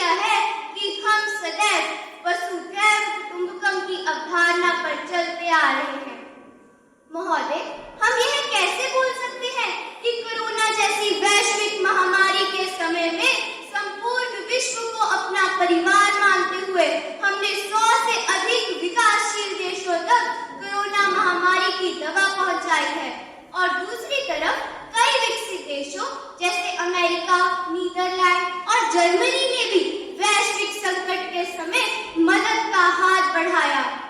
गत वर्ष जब भारत G20 शिखर सम्मेलन की कमान संभाल रहा था, तो घोर राजनीतिक तनाव, अन्याय, असुरक्षा, आर्थिक मंदी, गरीबी और आतंकवाद जैसे गंभीर तत्व संपूर्ण विश्व में व्याप्त थे, और इसीलिए इस G20 शिखर सम्मेलन का मूल तथ्य भी यही रखा गया, वसुधैव कुटुंबकम, ताकि सभी की समस्याओं को अपनी समस्या समझकर एकजुटता के साथ समाधान निकाला जा सके।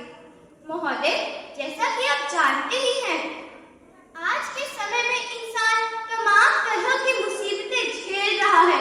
रिश्तों का मूल्य कम हो रहा है, लोगों में नैतिकता तो खत्म ही होती नजर आ रही है, और दिलों में संवेदना का स्तर भी निम्न हो गया है। दुनिया में शांति की पुनः स्थापना के लिए एक बार फिर वसुधैव कुटुंबकम की आवश्यकता है, ताकि लोग विभिन्नताओं के बावजूद भी एक होने का एहसास कर सकें। अन्यथा एक दिन मानव जाति ही समाप्त हो जाएगी। यह हमारे लिए गर्व का विषय है कि हमारे भारत द्वारा बनाई गई नीतियों को सदैव विश्व स्तर पर स्वीकृति प्राप्त हुई है, फिर चाहे वह पंचशील सिद्धांत हो या फिर अंतर्राष्ट्रीय योग दिवस का संपूर्ण विश्व में निर्माण होना हो। यह एक पृथ्वी, एक कुटुंब और एक भविष्य को दर्शाता है। अयम निजः परो वेति गणना लघु चेतसाम उदार चरिता नाम तु वसुधैव कुटुंबकम, अर्थात यह अपना है और यह पराया, ऐसा भेदभाव छोटे हृदय वाले व्यक्ति करते हैं। विशाल हृदय वाले व्यक्तियों के लिए तो संपूर्ण विश्व ही अपना परिवार है। इसी दृष्टिकोण की ओर बढ़ते हुए हमें मानवता की एकता और पर्यावरण को बचाने के लिए खुद की जीवन शैली में परिवर्तन करना होगा, ताकि देश का भविष्य सुंदर एवं उज्जवल बनाया जा सके। अंत में अपनी वाणी को विराम देते हुए मैं यह कहना चाहूंगी, मिट्टी के हर तिनके से जुड़ाव होना चाहिए। सभी लोग नहीं, एक परिवार होना चाहिए, एक परिवार होना चाहिए। धन्यवाद।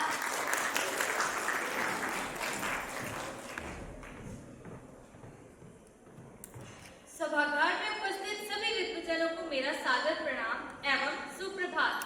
मैं नवप्रीत कौर आज आपके समक्ष अपने विषय शुभ कर्मन्ते तबहू न टरो के विषय पर अपना भाषण प्रस्तुत करने जा रही हूँ। सृष्टि में कोई भी व्यक्ति अकर्मण्य नहीं है। वह या तो विचारों के माध्यम से सक्रिय है अथवा क्रियाओं के माध्यम से या फिर कारण बनकर कर्म में योगदान कर रहा है। जीव जंतु हो या मनुष्य, कोई भी कर्म किए बिना नहीं रह सकता है। विद्वानों ने मुख्य रूप से 3 प्रकार के कर्म बताए हैं, जिनमें एक होता है क्रियामान कर्म, जिसका फल इसी जीवन में तुरंत प्राप्त हो जाता है। दूसरा संचित कर्म होता है, जिसका फल हमें बाद में मिलता है। तीसरा होता है प्रारब्ध। यदि विपरीत परिस्थितियों में रहकर मनुष्य खुश रह रहा हो तो यह उसके संचित कर्म का परिणाम है। जब रावण अपने जीवन में अत्यधिक शक्तिशाली एवं सुखी था तो यह उसके संचित कर्म का ही परिणाम था, मगर उसी रावण के घर जब कोई दीपक जलाने वाला तक नहीं रहा तो यह उसका प्रारब्ध था। स्वामी विवेकानंद जी ने कहा है कि अपने विचारों पर नियंत्रण रखो, नहीं तो वह तुम्हारा कर्म बन जाएंगे। अपने कर्मों पर नियंत्रण रखो, नहीं तो वह तुम्हारा भाग्य बन जाएंगे। मनुष्य जैसा कर्म करता है वैसा ही फल भोगता है। आज के परिवेश में विचार किए जाने की आवश्यकता यह है कि क्या हम शत प्रतिशत दिन प्रतिदिन जो भी कर्म कर रहे हैं वह हमें ऊंचाई की ओर तो ले जा रहे हैं, या फिर इसी संदर्भ में कहीं लापरवाही हमें नीचे तो नहीं गिरा रही। प्रभु ने हमें शक्ति प्रदान की है कि हम अपने अच्छे कर्म कर्मों के सहारे अपनी जीवन नैया को पार लगा सके। अपने अच्छे और बुरे कर्मों का निर्धारण करने के लिए हमें महीने में सिर्फ एक बार ध्यान में, योग में, साधना में मरने की कल्पना करनी है कि मैं मर रहा हूँ। जब आपको लगेगा कि मैं मर रहा हूँ और मेरे प्राण निकलने वाले हैं, तब आपके एक महीने के सभी अच्छे और बुरे कर्म आपकी चारपाई के चारों ओर घेरा बना लेंगे। आपको चिल्ला चिल्ला कर बताएंगे कि आपने इस महीने में क्या क्या बुरे कर्म किए हैं, और मौत के वक्त आपको उन बुरे और जघन्य कर्मों की वजह से डर लगेगा। आपकी मृत्यु भय के कारण होगी।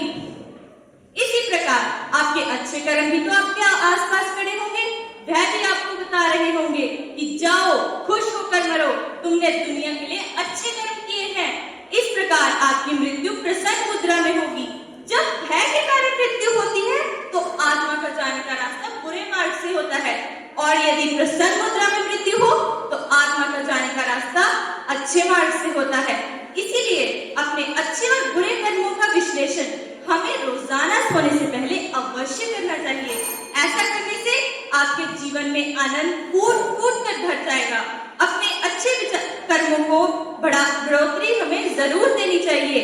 जीवन के सच्चे मूल्यों को समझें। प्रभु प्राप्ति में जो कर्म सहायक हो उन्हें ही करने का प्रयास करें। प्रभु को अपने से ज्यादा अपने बनाए गए नियम प्रिय होते हैं। इसीलिए जो व्यक्ति नियमों में बंधकर जीवन व्यतीत करता है वह अपने लक्ष्य की प्राप्ति निस्संदेह करता है। वस्तुतः कर्म ही हमारे जीवन का उत्थान और पतन का कारण है। कर्म ही हमारे जीवन की दिशा और दशा तय करते हैं। अतः हम सबको हानि पहुंचाने वाले कर्मों से सदैव दूरी बनाते हुए अच्छे कर्मों का वरण करना चाहिए। धन्यवाद। आपका दिन शुभ हो।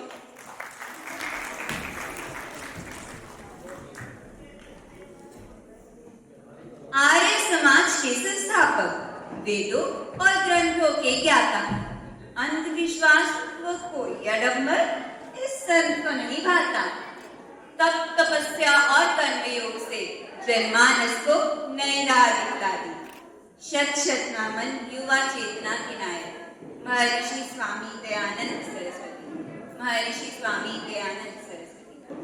आदरणीय श्रोतागण, निर्णायक मंडल एवं प्रिय साथी, मेरी इन पंक्तियों के माध्यम से तो आप समझ ही गए होंगे कि आज मैं आपके समक्ष महान सन्यासी, कर्मयोगी, भारतीय राष्ट्रवाद के प्रबल समर्थक और आर्य समाज के संस्थापक महर्षि दयानंद सरस्वती के बारे में बोलने का कुछ प्रयास करने जा रही हूँ।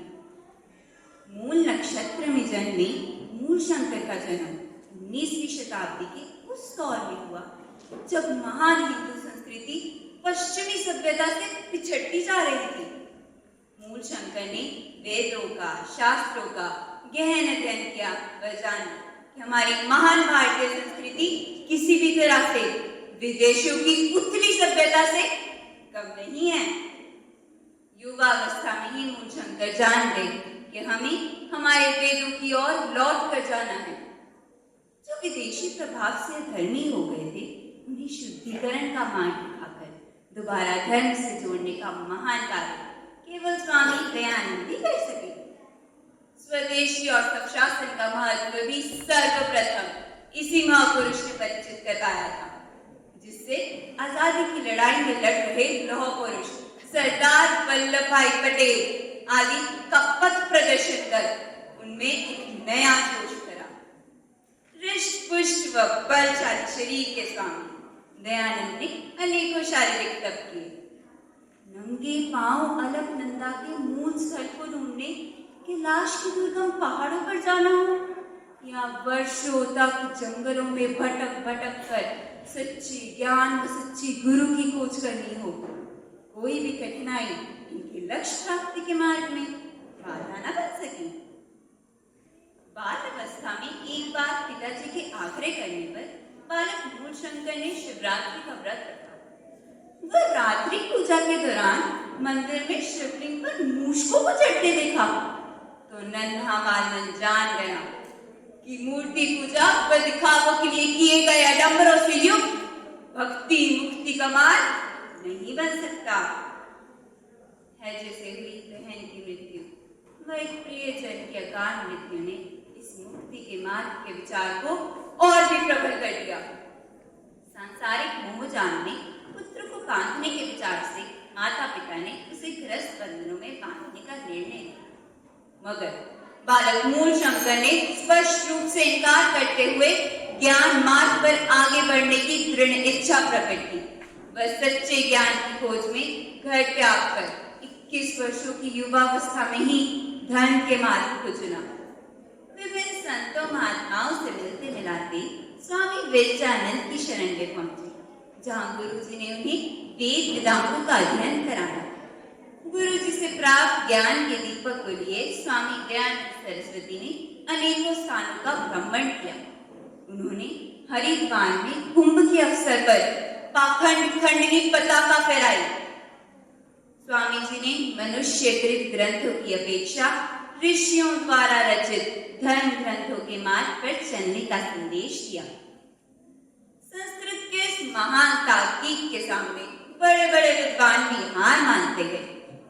परम योगी दयानंद जी ने छुआछूत, अंधविश्वास, मूर्ति पूजा, बहु विवाह, बाल विवाह आदि सामाजिक बुराइयों का पुरजोर खंडन किया। वह सर्व शिक्षा अभियान, नारी शिक्षा आदि का संदेश दिया। स्वामी जी धार्मिक संकीर्णता व पखंड के विरोधी थे, इसीलिए कई लोग उनसे शत्रुता भी करने लगे। इन्हीं में से किसी ने स्वामी दयानंद सरस्वती जी के दूध में कांच पीस कर पिला दिया, जिससे 30 अक्टूबर 1883 में उनका निधन हुआ। उनके अंतिम शब्द थे, प्रभु तूने अच्छी लीला की, आपकी इच्छा पूर्ण हो। स्वामी दयानंद सरस्वती जी को पूरी दुनिया की ओर से शत शत नमन। सभी जनों को मेरा नमस्कार। आज मैं आप सभी के समक्ष धर्म का आधार नारी के विषय पर अपने विचार प्रकट करना चाहता हूँ। भाषण की शुरुआत में नारी के सम्मान में कुछ पंक्तियां कहना चाहता हूँ। हौसले से भरती है ऊंची उड़ान, हौसले से भरती है ऊंची उड़ान, ना कोई शिकायत ना कोई थकान, ना कोई शिकायत ना कोई थकान। सबके जीवन का आधार है वो, सबके जीवन का आधार है वो। मत करना तुम नारी का अपमान, मत करना तुम नारी का अपमान। आप सभी को तो मालूम ही है, किसी भी राष्ट्र या देश को सशक्त बनाने के लिए वहां की महिलाओं को शिक्षित करना बहुत जरूरी है। नारी एक माँ, बहन और पत्नी के रूप में पुरुष जाति के जीवन में महत्वपूर्ण भूमिका निभाती है। आज भले ही महिलाओं की उन्नति, विकास और बेटी बचाओ बेटी पढ़ाओ को लेकर कितने ही नारे क्यों न लगाए जाते हों या भाषण दिए जाते हों, लेकिन जिस तरह से आए दिन नारी पर अत्याचार के मामले सामने आ रहे हैं, तो यह सरकार द्वारा चलाई जा रही मुहिम नारी सम्मान पर बहुत बड़ा सवाल उठा रही है। जहां नारी का सम्मान नहीं होगा, वहां कभी विकास नहीं होगा। नारी के कारण ही सारा संसार गतिमान है। नारी है तो मां का आंचल है, नारी है तो पुरुष के सुख दुख में निस्वार्थ भाव से साथ निभाने वाला साथी है। नारी है तो भाई की कलाई पर सजी हुई राखी है। नारी वास्तव में ईश्वर की बनाई गई सबसे अद्भुत रचना है। हम नारी के साथ भेदभाव कर उसकी शक्ति को कम कर रहे हैं। औरत मोहताज नहीं किसी गुलाब की, औरत मोहताज नहीं किसी गुलाब की, वो खुद बागबान है इस कायनात की, वो खुद बागबान है इस कायनात की। मैं देखता हूँ कि घर पर भी मेरी बहन और माता जी होते हैं, तो मैं अपने आप को पूर्ण मानता हूँ। एक दिन भी अगर वो घर पे ना हो तो घर सूना सूना सा लगता है। आज महिलाओं और पुरुषों की आबादी समान होते हुए भी उन्हें बराबर का सम्मान नहीं मिल पाता। पंडित जवाहरलाल नेहरू ने कहा था, लोगों को जगाने के लिए महिलाओं का जागरूक होना जरूरी है। एक नारी परिवार के लिए रीढ़ की हड्डी के समान होती है। जिस घर की नारी शिक्षित होगी, वह परिवार अपने आप समृद्ध हो जाएगा।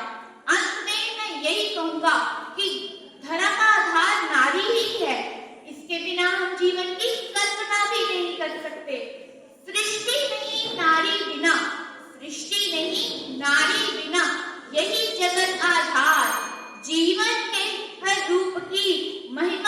अपार, महिला के हर रूप की।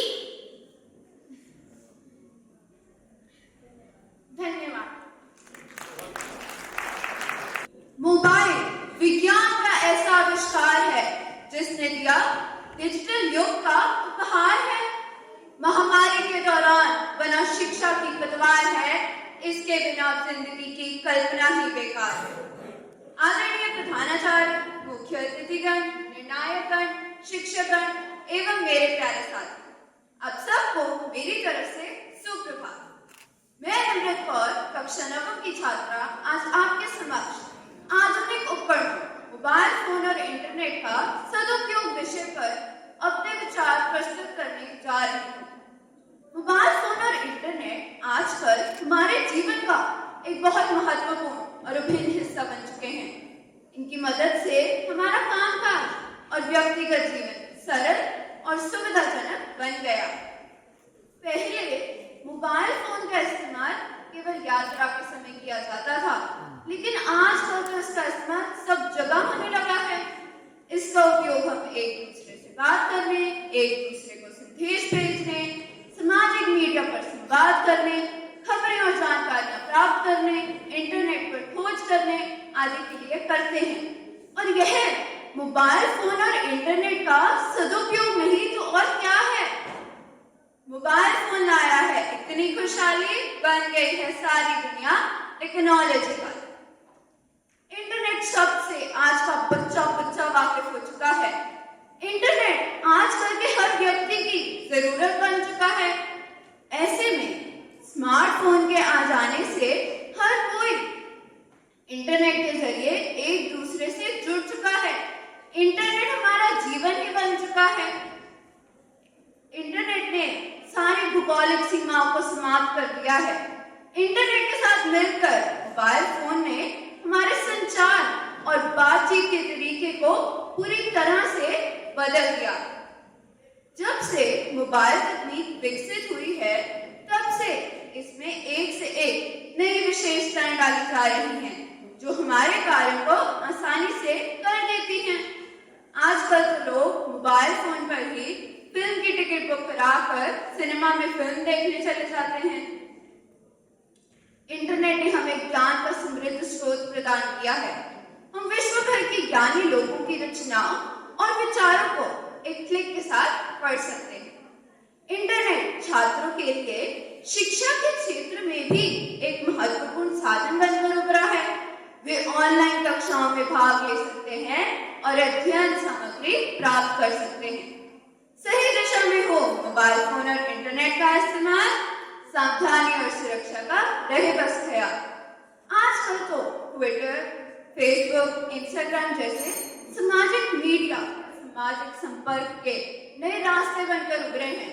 इन्होंने पूरे विश्व को जोड़ दिया है। ऐसे में मोबाइल फोन और इंटरनेट का सदुपयोग करना बहुत जरूरी हो गया। अंत में मैं अपनी वाणी को विराम देते हुए बस इतना ही कहना चाहूंगी कि मोबाइल फोन और इंटरनेट ने हमारे समाज को मौलिक रूप से बदल दिया है। हालांकि इनके अनेक लाभ हैं, परंतु यह चुनौतियां भी प्रस्तुत करता है, जिनका समाधान करने की हमें आवश्यकता है। और इनका समाधान तभी संभव है यदि हम मोबाइल फोन और इंटरनेट का सिर्फ और सिर्फ सदुपयोग करें। करो मोबाइल फोन और इंटरनेट का सीमित प्रयोग, लत है इसकी बुरी, ना करो दुरुपयोग। धन्यवाद।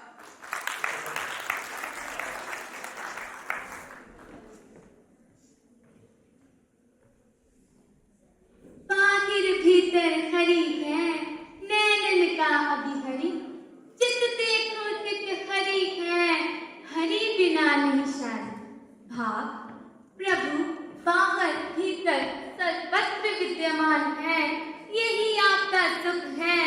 जहाँ पे दृष्टि जाती है वही हरि ही दिखाई देते हैं, प्रभु सर्वव्यापक है।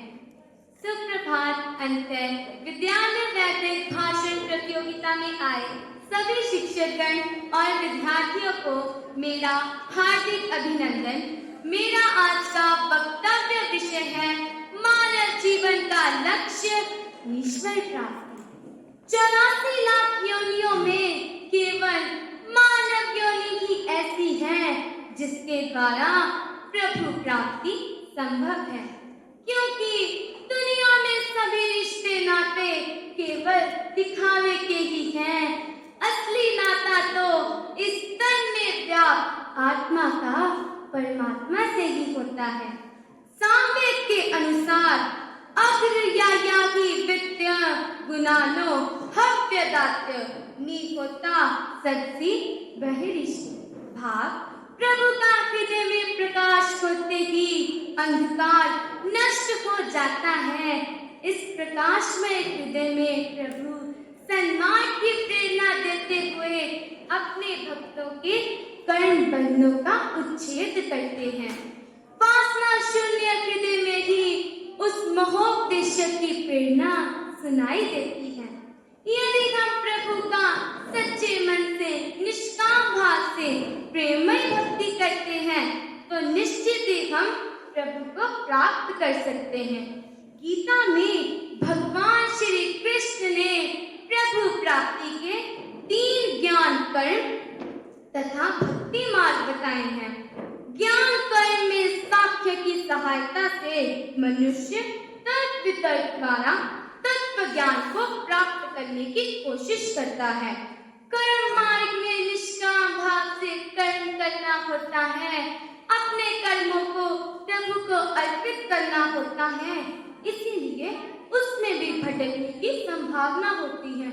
किंतु भक्ति मार्ग में मनुष्य स्वयं को पूर्णता प्रभु को अर्पित कर देता है, वह स्वयं को विचलित नहीं होने देता, इसीलिए भक्ति मार्ग में ईश्वर प्राप्ति अवश्य संभव है। कबीर जी कहते हैं, माला पहरिया कुछ नहीं करते दाती कोई, हरि चरण चित राखिए तो अमरापुर होई कबीरा तो अमरापुर होई। हाँ, मालाएं धारण करने का कोई लाभ नहीं जब इस हृदय में मोह माया राग द्वेष की गांठ बांधी हो। यदि हम हरि के चरणों में चित्त लगाकर रखें तो एक ना एक दिन प्रभु की प्राप्ति अवश्य संभव है। इसीलिए हमें प्रभु का स्मरण उसी प्रकार करना चाहिए जिस प्रकार एक रोगी अपनी इच्छाओं का स्मरण करता है। हमें प्रभु को केवल दुख में नहीं बल्कि जीवन के हर क्षण 8 पहरों में स्मरण करना चाहिए। इससे अवश्य ईश्वर प्राप्ति संभव है। मैं इस कबीर जी के दोहे के साथ इस वक्तव्य का समापन करना चाहूंगी। सुमिरन की सुधियों करो जैसे कामी काम, एक पलक बिसरे नहीं निश दिन 8 जाम कबीरा निश दिन 8 जाम। धन्यवाद। यूनान मिस्र रोमा सब मिट गए, जहाँ से बाकी अभी तक नामो निशान है हमारा। अरे कुछ बात है हमें कि हस्ती मिट्टी नहीं हमारी, सदियों रहा है दौरे जहाँ दुश्मन हमारा। जी हाँ, नीति विवेकी जन अध्यक्ष महोदय एवं मेरे प्रिय साथियों, मेरा वाचन विषय सनातन ही शाश्वत। जी हाँ, सनातन ही शाश्वत अर्थात सनातन का ना तो आदि है ना अंत, यह तो अमर है, अटल है, निर्मल है, निष्कलंक है। सनातन को तो हम शब्दों में परिभाषित ही नहीं कर सकते।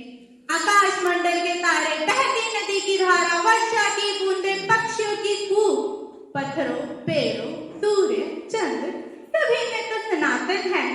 वेदों में पुराणों में चारों दिशाओं में सनातन ही सनातन है। अरे यहाँ तो कंकर कंकर के शब्द हैं। हम सदैव से शांति का प्रतीक रहे हैं। जी हाँ, हमने कभी किसी पर युद्ध नहीं थोपा। हमारे अलौकिक सनातन के मूल को तप सत्य दया धर्म सर्व मंगल की कामना से हमारे ऋषि मुनियों ने सींचा है। सनातन भारत की आत्मा है, इसके बिना हमारी पहचान व संस्कृति अधूरी है।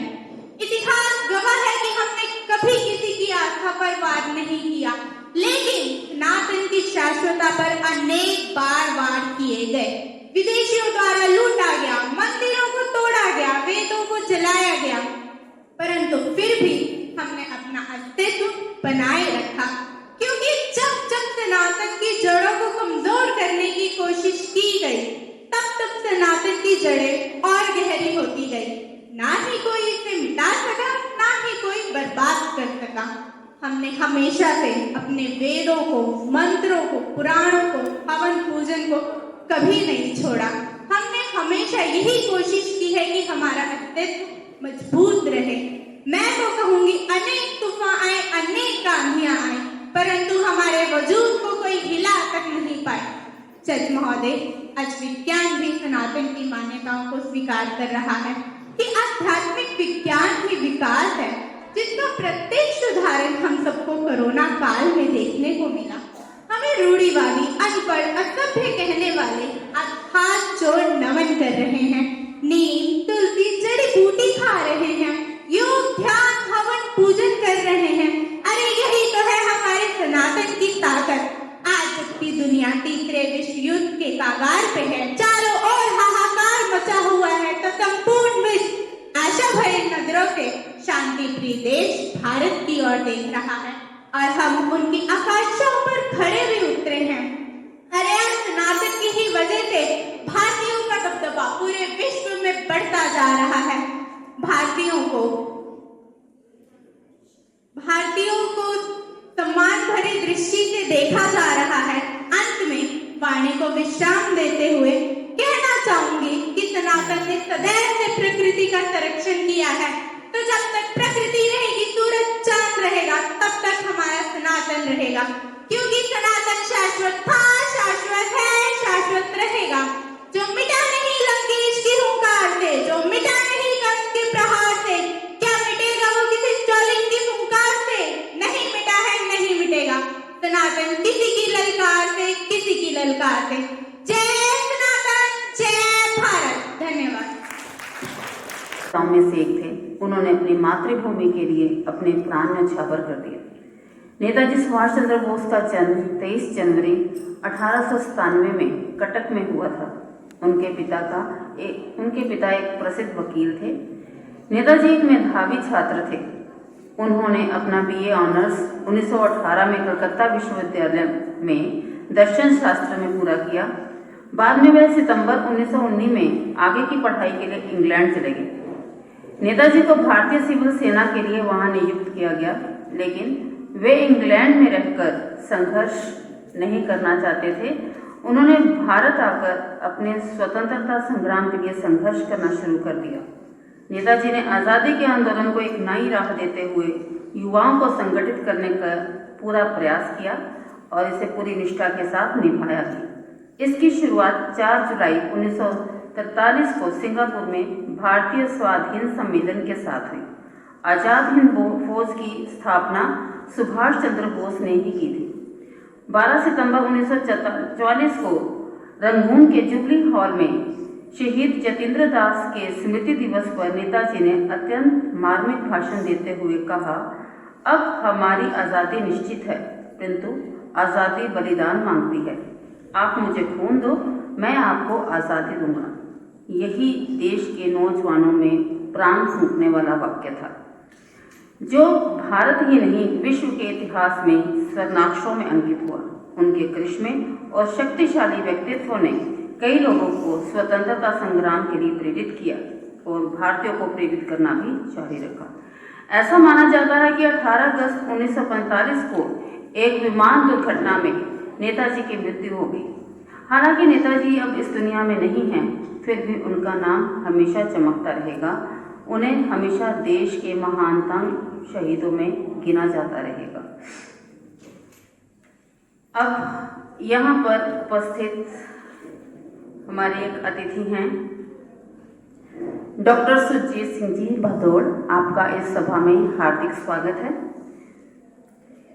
आप वेरका मिल्क प्लांट लुधियाना के महाप्रबंधक के रूप में पिछले 20 साल से भी अधिक समय से कार्यरत हैं। पशु चिकित्सा विज्ञान में डिग्री के अलावा आप MBA और पत्रकारिता में पोस्ट ग्रेजुएट की डिग्री हासिल कर चुके हैं। आप पंजाबी ट्रिब्यून और जगबाणी जैसे प्रमुख समाचार पत्रों के साथ एक पत्रकार के रूप में भी काम कर चुके हैं। आपके अनुभव पर आधारित आपकी अपनी पुस्तक घाल खाए किछु हाथ देई प्रकाशित हो चुकी है।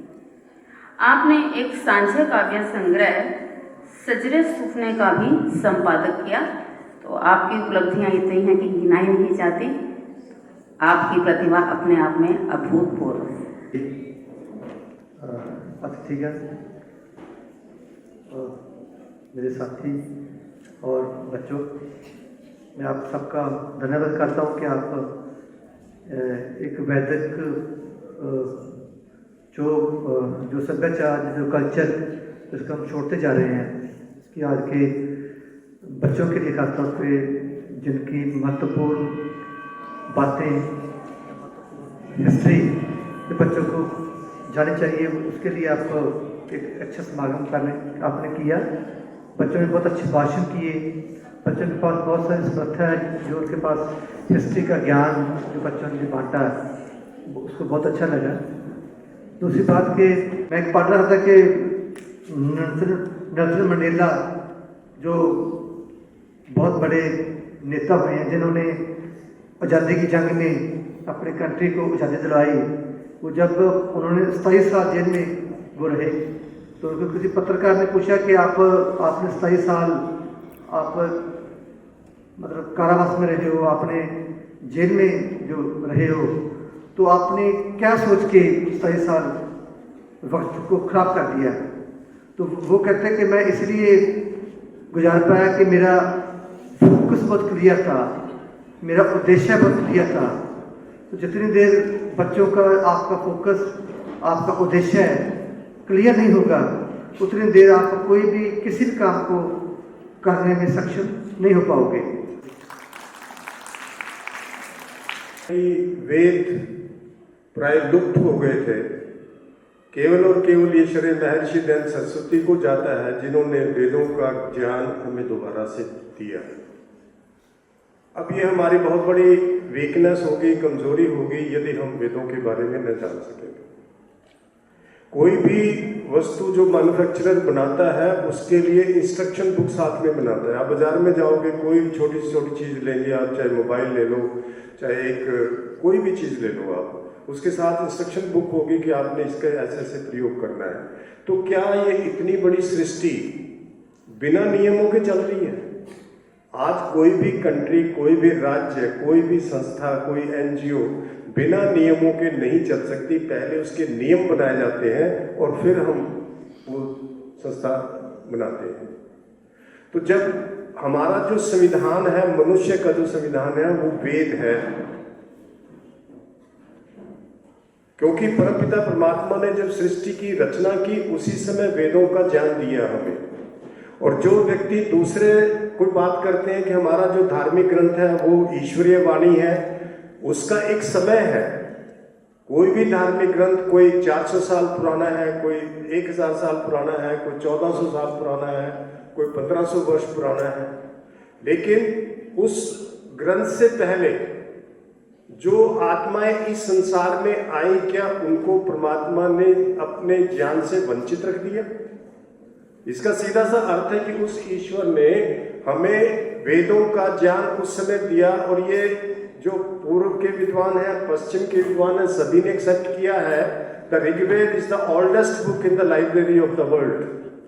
इस संसार में सबसे प्राचीनतम ग्रंथ है।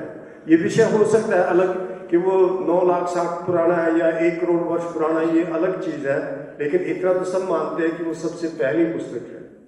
तो वेदों के अंदर जो ज्ञान है, और आज जो जहां साइंस आज है, उससे कहीं ज्यादा साइंस ने उन्नति की थी। रामायण में हम पुष्पक विमान देखते हैं। पुष्पक विमान की जो विशेषता वो ये बताई जाती है कि अगर उसमें 60-70 आदमियों ने बैठना है तो अपने आप 70 सीटें उसमें क्रिएट हो जाती है। अगर 10 आदमियों ने जाना है तो 10 के लिए क्रिएट करता था।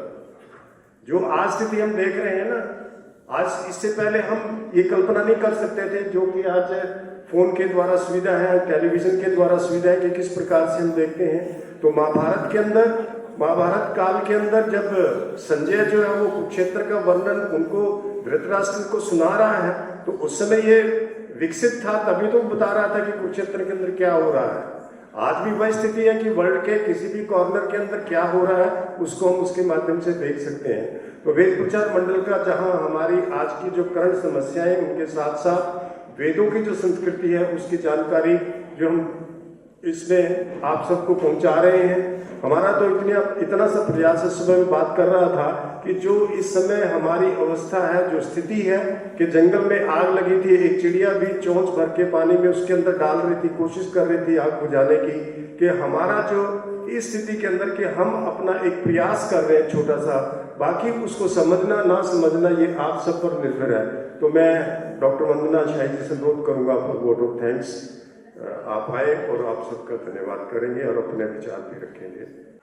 सभी को सादर नमस्कार। हमारे स्कूल में पधारने के लिए, हमारे स्कूल में आने के लिए बहुत बहुत शुक्रिया आपका, और शुक्रिया वेद प्रचार मंडल का, रोशनाथ जी आर्या का, कि हमारे स्कूल को आपने मौका दिया, हमारे स्कूल का वेन्यू बना के हमारे स्कूल के बच्चों को भी मौका दिया कि वो आप अभी बात कर रहे थे कि चिड़िया की और जंगल की बात कर रहे थे, तो एटलीस्ट हम भी उसी तरफ का हिस्सा हैं कि जब बात बुझाने की या लगाने की आएगी तो एटलीस्ट हम लोगों का नाम भी आग बुझाने वालों में ही होगा। शुक्रिया बहुत बहुत आपका। जब भी ये प्रोग्राम हमारे स्कूल में करवाया जाता है, बहुत बार, जैसा कि सुबह भी रोशनाथ जी ने बताया कि बहुत बार हमारा स्कूल वेन्यू चूज होता है, तो मुझे एक बात की बहुत ज़्यादा खुशी होती है कि दो काम एक साथ होते हैं यहाँ पे। भाषण प्रतियोगिता है तो बच्चों का कॉन्फिडेंस बढ़ता है, बच्चे स्टेज पर आकर बोलते हैं। हमारे टाइम में बहुत कम मौके हुआ करते थे ऐसे, लेकिन बहुत बड़ा मौका है ये, और किस तरह से बिल्कुल निर्भीक होकर बच्चे बड़े आराम से यहाँ पे आके बात करते हैं। तो अगर हम 21वीं सदी की बात करें तो बहुत ज़रूरी है बच्चों के अंदर कॉन्फिडेंस का होना, बच्चों के अंदर कम्युनिकेशन स्किल्स का होना। तो वो तो आप सबको मिलता ही है, उसके साथ साथ जो आप बोलते हैं यहाँ पे वैदिक प्रचार मंडल की तरफ से, कभी कुछ रिलीजियस नहीं, लेकिन जिंदगी को जीने के तरीके, क्या चीज़ लाइफ में अच्छी है और क्या चीज़ लाइफ में बुरी है, क्या करना चाहिए और क्या नहीं करना चाहिए, इनके हमेशा टॉपिक्स अलग भी होते हैं और बहुत अच्छे होते हैं, जो बच्चों के लिए बहुत ज़्यादा ज़रूरी है। तो कंपटीशन था, डेफिनेटली कुछ जीतेंगे और कुछ पार्टिसिपेंट्स रहेंगे, लेकिन बच्चों एक चीज़ याद रखना कि आपको आपके स्कूल ने यहाँ पे भेजा है, सिलेक्ट करके भेजा है, तो विनर्स तो आप पहले से ही हो, कि आप अपने स्कूल में विन करके आए हो तभी आप यहाँ पे पहुँचे हो।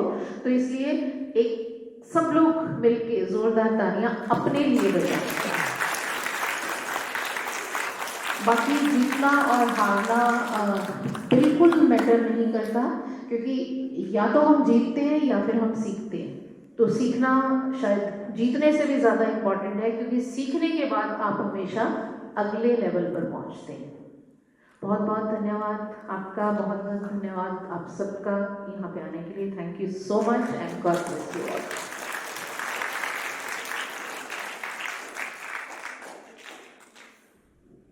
बहुत बहुत धन्यवाद। मैं आप सबका धन्यवाद तो कर ही दिया है, लेकिन मैं डॉक्टर वंदना शाही जी का, स्टाफ का, और सीमा महाजन जो उनके साथ बाकी लगमा जी और स्टाफ, उन सब का भी हार्दिक आभारी हूँ कि उन्होंने इस कार्यक्रम को सफल बनाने में अपना पूरा सहयोग दिया। तो अब रिजल्ट मेरे ख्याल में तैयार होगा। इस समारोह के मुख्य अतिथि माननीय डॉक्टर सुरजीत जी से अनुरोध करूँगा कि मंच पे आ जाएं, डॉक्टर अवतार सिंह जी आ जाएं, डॉक्टर वंदना शाही जी आ जाएं। और क्रम ये रहेगा कि पहले इंडिविजुअल बच्चों को देंगे, फिर आपके जो विनर्स हैं उनके साथ ग्रुप फोटो होगा, फिर हमारे सारे सभी गेस्ट के साथ होगा, और फिर जजेस के साथ, और फिर मेंबर्स के साथ। ये भी आजकल जरूरी है। तो उससे पहले मैं समझता हूँ कि हम शांति पाठ कर लें। तो गहरे लंबे सांस ले लें, एक दो।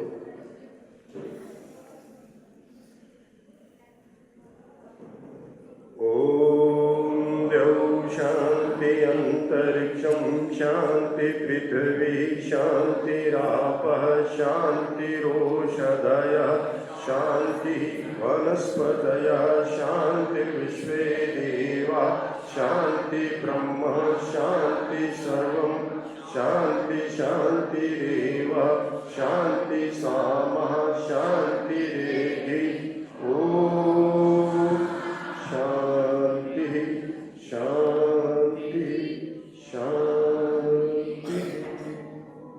वैदिक ध्वनि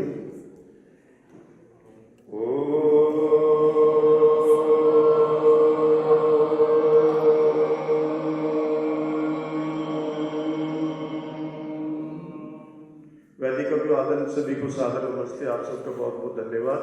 तो माननीय मुख्य अतिथि जी प्लीज आ जाइए, आप भी डॉक्टर अवतार जी। जो इसमें प्रशंसनीय जो पुरस्कार है वो जा रहा है शिवानी को, माँ Sharda Vidyapeeth noble foundation, Karnail colony Ludhiana.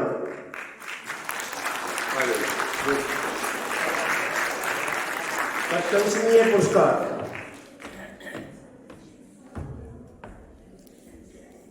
Third prize goes to Supriya Kumari, माँ शारदा विद्यापीठ, शाखा न्यू सुभाष नगर। तो देखिए, आई विश के प्रत्येक जो विद्यार्थी है वो हमारे इस कॉन्टेस्ट में पार्टिसिपेट करे। इतना तो हो सकता है ना, आप इनका मुकाबला तो कर ही सकते हो। Second prize goes to Gauri Joshi, बिल्कुल ठीक है, Kamini Noble foundation, Maa Sharda Vidyapeeth, branch Bhagat Singh colony. First prize और 2 प्राइज और। तो मैं इन सबको बहुत बहुत हार्दिक शुभकामनाएं देता हूँ।